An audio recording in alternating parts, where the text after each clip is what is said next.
Dolly Parton shares devastating update after husband's death. Dolly Parton, 79, is processing the grief of losing her husband of almost 60 years, Carl Dean, by putting some things on hold, including new music.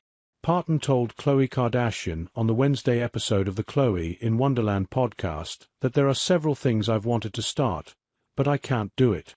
I will later, but I'm just coming up with such wonderful, beautiful, ideas.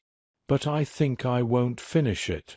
I can't do it right now because I got so many other things and I can't afford the luxury of getting that emotional right now. Parton's notoriously private husband died at their home in Nashville in March, at the age of 82. She later revealed that he'd been ill for quite a while, and part of me was at peace that he was at peace and not suffering anymore, she added, but that still doesn't make up for the loss and the loneliness of it. Soon after his passing, Parton released the song If You Hadn't Been There, which she dedicated to him, but told Kardashian that the heartbreaking tribute is where she's drawing the line for now, as she balances her projects. Last month, she announced she was returning to the Vegas stage for the first time in 32 years, with a limited residency at the Coliseum at Caesars Palace in Las Vegas.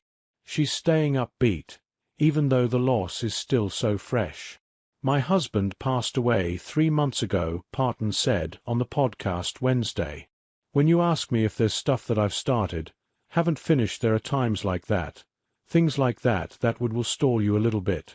But I'll write something else though, if it comes.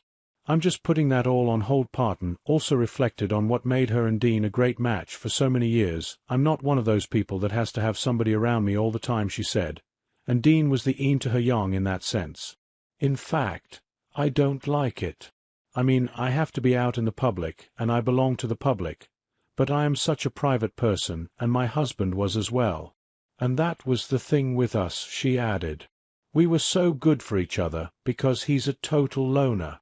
But we could just be in the house all day, and say 2 or 3 words didn't matter. Or we could talk all afternoon and lay in bed, talk at night, in the dark.